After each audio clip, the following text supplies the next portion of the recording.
रहस्यमय कहानी। एक सुंदर एवं शांतिपूर्ण गांव था जिसका नाम था शांतिनगर। यह गांव चारों ओर से पहाड़ों के बीच बसा हुआ था और यहाँ के लोग बहुत ही सीधे साधे और बहुत शांति प्रिय थे। उस गांव के अंत में एक बहुत पुराना महल था जिसे लोग रहस्यमय महल के नाम से भी जानते थे।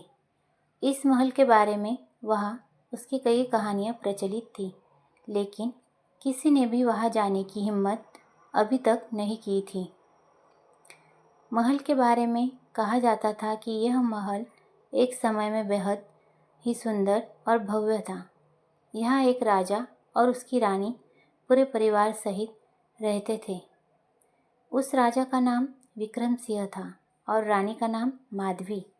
राजा विक्रम सिंह बहुत ही न्यायप्रिय और वीर पुरुष थे, लेकिन एक दिन अचानक से उस महल में आग लग गई और उस आग से राजा रानी दोनों की मृत्यु हो गई।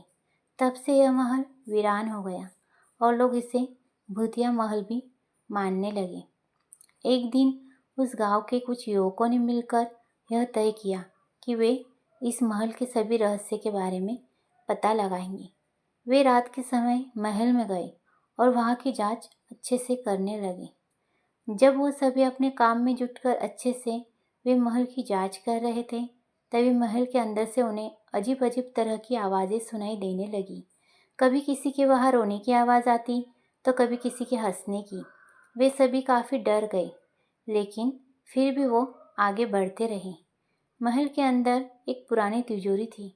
युवकों ने तिजोरी खोलने की कोशिश की, लेकिन वो बहुत ही मजबूत थी। अचानक से एक युवक को तिजोरी के पास एक पुराना कागज़ मिला जिस पर कुछ लिखा हुआ था। उस कागज़ पर लिखा था कि इस तिजोरी में राजा विक्रम सिंह का पूरा खजाना छिपा हुआ है और इस खजाने को खोलने के लिए एक विशेष मंत्र की आवश्यकता है। उन्हें जब इस बात का पता लगा तो उन युवकों ने उस मंत्र की खोज शुरू की। वे महल के हर कोने में गए और अंततः उन्हें एक पुरानी किताब मिली जिसमें वह मंत्र लिखा हुआ था। उन्होंने मंत्र पढ़ा और तिजोरी अपने आप खुल गई। उस तिजोरी के अंदर उन्हें बहुत सारा सोना, चांदी और कीमती रत्न मिले। युवकों ने उस खजाने को गांव के लोगों के साथ बांट दिया और महल का पुनर्निर्माण किया। अब वह महल फिर से सुंदर और भव्य हो गया और गांव के लोग वहाँ खुशी खुशी रहने लगे।